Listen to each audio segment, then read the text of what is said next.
আমরা আজকে শিখব ইলাস্ট্রেটরের মাধ্যমে এই লোগো ডিজাইনটি কিভাবে আমরা তৈরি করতে পারি।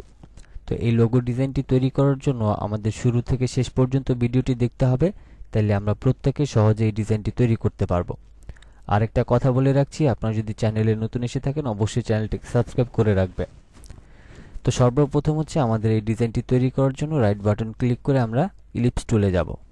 এরপরে হচ্ছে অল্টার এবং শিফট ধরে আমরা এইরকম একটা গোল সার্কেল নিয়ে নিব। এবং এখানে এই সার্কেলটা নেওয়ার আগে একটা জিনিস খেয়াল করবেন, এদিকে যাতে আমাদের ফিল কালারে কোনো কালার না থাকে, যদি থাকে সেটাকে এখান থেকে নান করে নেবেন। এরপর হচ্ছে আমি এটাকে সিলেক্ট করে অল্টার এবং শিফট ধরে আমি এদিকে একটা কপি করে নেব। তো এখান থেকে হচ্ছে আমি অল্টার এবং শিফট ধরে আমি ঠিক এতটুকু দূরত্বে গ্যাপ নিয়ে আরেকটাকে নিয়ে নিব।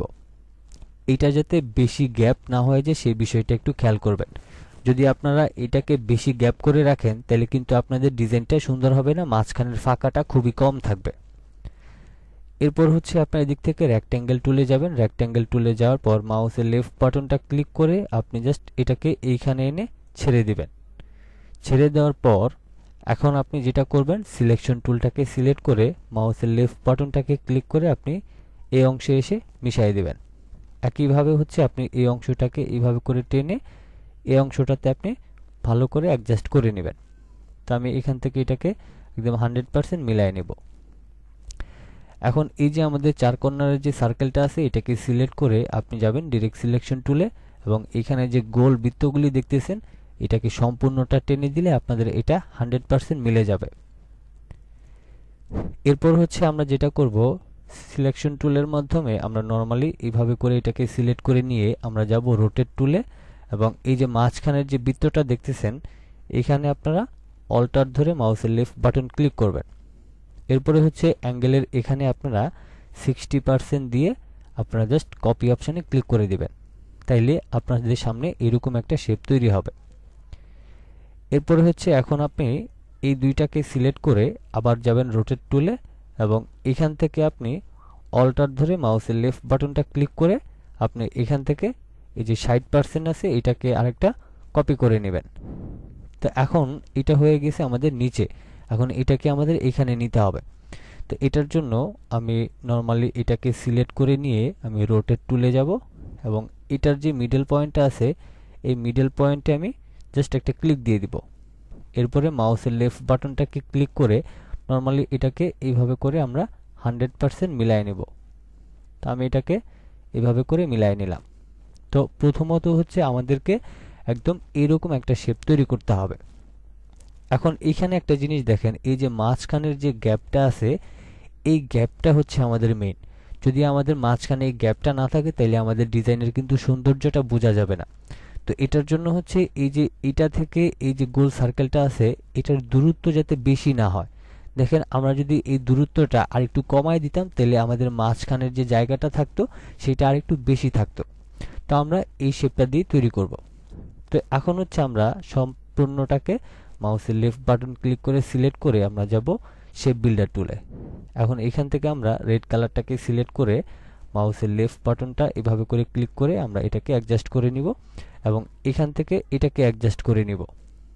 এরপরে হচ্ছে আমাদের এদিকে আরও কিছু অংশ থাকবে, যেমন এখান থেকে এই অংশটা এবং এটা, তারপর এটা, তারপর এটা, এইভাবে করে আমি এই অংশটা নিয়ে নিলাম।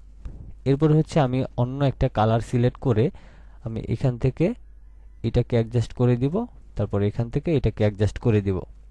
এরপরে এখানে যে বাড়তি অংশগুলি আছে আপনি জুম করে জাস্ট এইভাবে করে সিলেক্ট করে এগুলিকে মাইনাস করে নেবেন। তো আমি এখান থেকে এগুলিকে মাইনাস করে নিচ্ছি, দেন আমাদের এটাও হয়ে গিয়েছে। এরপর হচ্ছে আমরা এখন অন্য একটা কালার সেট করে আমরা নরমালি এখানে ক্লিক দিয়ে দিব।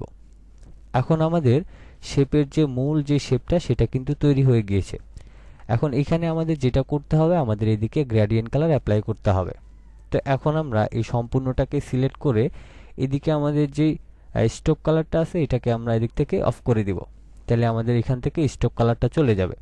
আর এখানে আরেকটা বিষয় হচ্ছে আমাদের এখানে টুকটাক কিছু যে ছোট ছোট অংশ থাকবে এগুলির জন্য আমরা সম্পূর্ণটাকে সিলেক্ট করে রাইট বাটন ক্লিক করে আমরা এটাকে আনগ্রুপ করে নিলেই কিন্তু আমরা এটাকে সরায় নিতে পারবো আলাদা জায়গায়। তো তা আমরা এটাকে আলাদা জায়গায় সরাই নিলাম। এখন এই যে বাড়তি অংশটা এটাকে আমরা ডিলিট করে দিলাম। এখন হচ্ছে আমরা এখানে যে মেইন কালারটা থাকে সেই কালারটা আমরা অ্যাপ্লাই করব। তো প্রথমত হচ্ছে ধরেন আমরা এই শেপটাকে দিয়ে শুরু করছি এবং এটাকে একটু উপরে তুলে আমরা প্রথমে এখান থেকে এই কালারটাকে সিলেক্ট করে নিলাম। নেওয়ার পর এখন এই যে গ্রেডিয়েন্ট কালার আছে এখানে হচ্ছে আমাদের গ্রেডিয়েন্ট কালারটা আসলে মূলত অ্যাপ্লাই করতে হবে।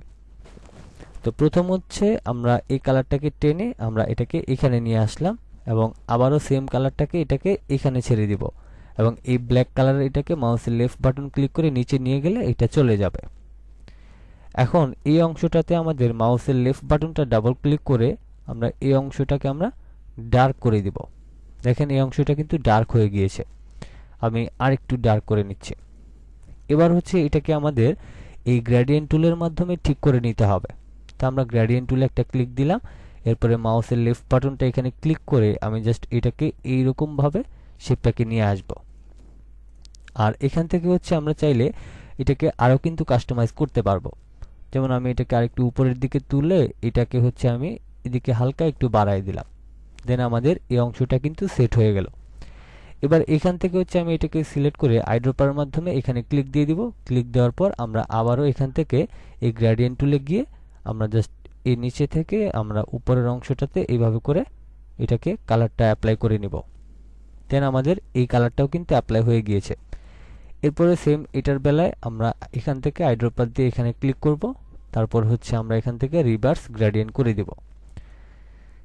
তো এখন হচ্ছে দেখেন আমাদের এই শেপটা কিন্তু সম্পূর্ণটাই তৈরি হয়ে গিয়েছে। তবে এখানে আমাদের বেশ কিছু কাস্টমাইজের ব্যাপার আছে, যেমন আমরা এটাকে রোটেট করে নিচ্ছি এবং এটাকে এইদিকে টেনে দিচ্ছি এবং এখান থেকে এটাকে আরেকটু কমায় দিচ্ছি।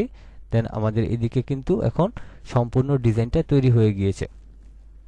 এখন হচ্ছে আমরা এখানে দুইটা লোগো ডিজাইন দেখিয়েছিলাম দুইটা আলাদা আলাদা কালারে। তো সেক্ষেত্রে আমরা সম্পূর্ণটাকে সিলেক্ট করে অল্টার ধরে আমরা এখানে একটা কপি করে নিচ্ছি। এরপরে আমরা এখানে নির্দিষ্ট যে কোনো কালার ব্যবহার করতে চাইলে সেটা কিন্তু আমরা করতে পারবো। তো প্রথমত হচ্ছে আমরা এখান থেকে মাউসের লেফট বাটনটাকে ক্লিক করে এখানে নিয়ে আসলাম এবং এখানে এটাকে আমরা ছেড়ে দিব। তো আমি এখানে ছেড়ে দিলাম। তারপর হচ্ছে আমরা এই ডার্ক কালারটাকে এখানে ছেড়ে দিব। আর এখানে যেহেতু অন্য একটা কালার আছে আমি এটাকে সরাই দিলাম এবং মাউসের লেফট বাটনটা ক্লিক করে আমি এখান থেকে এটাকে ডার্ক কালার করে নিব। আমি এতটুকু করে নিলাম। এরপর হচ্ছে আমরা এখান থেকে এই কালারটার উপর ক্লিক দিয়ে নিব। ক্লিক দিয়ে নেওয়ার পর আমরা এখান থেকে এই টুলসের মাধ্যমে আমরা এটাকে ঠিক করে নিব। তো আমি এখান থেকে এটাকে কয়টা সরাই দিলাম, এটাকেও সরাই দিচ্ছি, তারপর এটাকেও সরাই দিলাম। এবার এখানে হচ্ছে আমাদের মাউসের লেফট বাটনটা ডাবল ক্লিক করে আমাদের এইখান থেকে এই কালারটাকে নিয়ে দেন এটাকে একটু ডার্ক করে দিব। আমি আরেকটু ডার্ক করে দিচ্ছি। তো এই হচ্ছে আমাদের শেপ। তো এখন হচ্ছে দেখেন আমরা এই ডিজাইনটা কিন্তু একদম সহজেই তৈরি করে ফেললাম।